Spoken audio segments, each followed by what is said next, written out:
Pois isto non ves, estuve facendo... Un segundinho, que vou poñer un Sí, ves como é aquel que hai ali todo retorcido? Sí.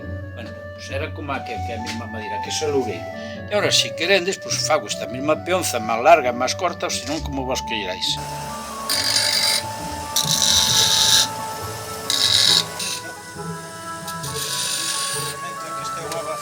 Este é un torno barato de ser de aficionado. Como a mí me gusta facer estes artilugios, pois de vez en cuando fago para sobrinhos, para rapaces. He feito varias pezas que me gusta a mí esta artesanía. Bueno, se che parece ben, vou empezar para que... Sí. Que queres, unha peonza pequena ou normal, non? Normal, sí.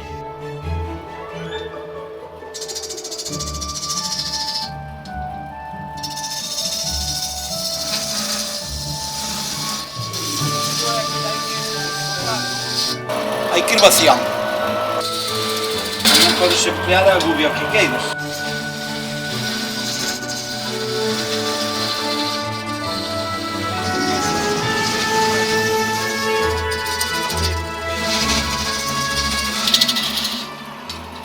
Isto é unha cousa moi especial, isto cualquiera aprender que vai. Como aprendeste tú a facelo? Non aprendi eso. Por intuición. Probaches? Claro, unha cousa que dá volta. É unha lógica. Ten que ser cilíndrico. É que, cando eu era rapaz, se era arriba grande, tiñas a ventaxa de poñémoslo no centro dun círculo e ao tirar, dabaslle máis fuerte aos outros, escapaba. Se o faz delgadiño, pois non baila tan ben.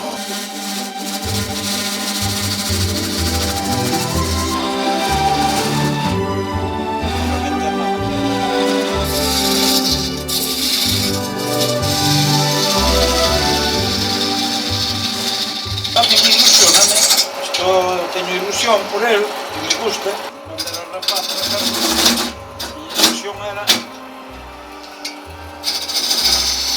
ser unha peonza. Como a Cici tiña que haber sido carpinteiro. Eso te iba a preguntar, porque eras pintor, non? E decorador. Carpinteiro unha escaleira se ganaba a vida.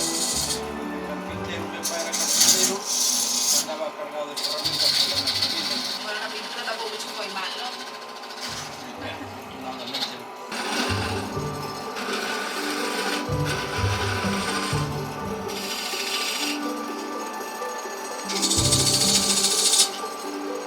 Onde falta unha parte, que é a lixa.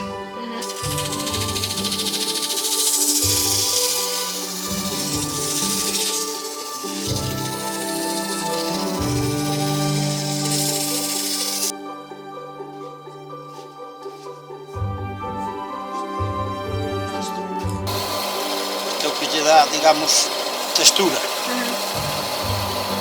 E agora ainda hai outra parte bonita aquí, que é sencilla de facer, pero hai que tamén saber facer.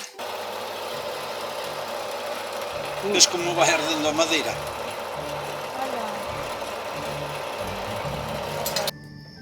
Isto xa está.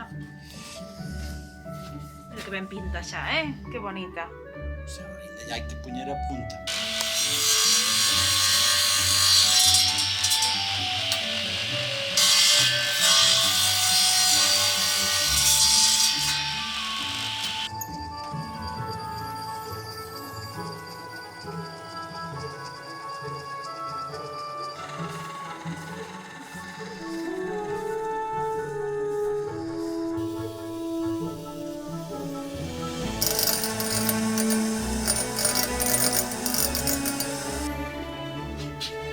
Vamos a ver, de madeira de, como che dixen, de loureiro. De loureiro.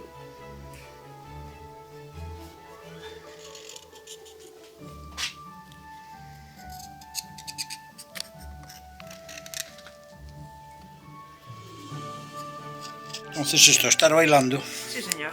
luce moito. Entonces, isto non o ves tú no mercado. Creo que ben. Eu tampouco fui moi experto en tiralos, sabía os que eran máis expertos que eu.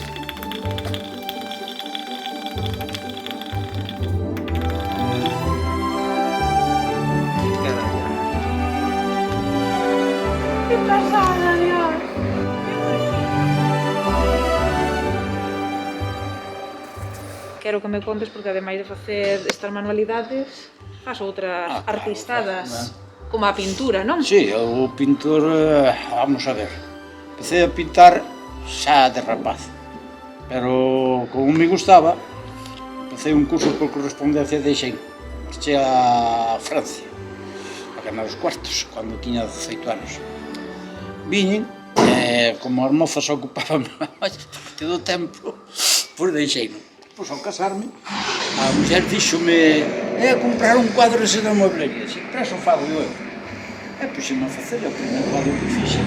Sabeme, non pinto por cuartos exactamente, que me gustan como todos, pero máis pinto porque me gusta. Porque cando marchemos para lá, eso ni se come ni se ve. Pois o que quedan aí que o disfrute. Eu, en cuanto vivo, por disfrute. E non podes amargarte. E a xente nova como a vos, hai que botar a mau. Non hai que dicirlle onde vandes, onde vindes, botarlle a mau. E non... Bueno, eu tiño unha filla, hoxe tamén unha neta. E gustame, se tuveran a necesidade, pois que se axudara tamén. Verdad. E iso, pois, ten que ser. Ten que ser, cando fagas unha cousa na vida, ten que ser con gusto, non por interés. Se o faz con interés, eso non dura nada. Ben, viches agora que disfrutei facendo isto, e disfruto que o levendes e que o disfruten de vos. Agora acordame xa do que é a única que teño. O tempo é o valor máis añadido que lle podes dar a unha persona. Se lle das o tempo, lle das a atención, que che pode dar? 100 euros, gástanse. Pero o tempo daquela persona, eso enche. Que bonito, Lolo. Eso enche. Verdad.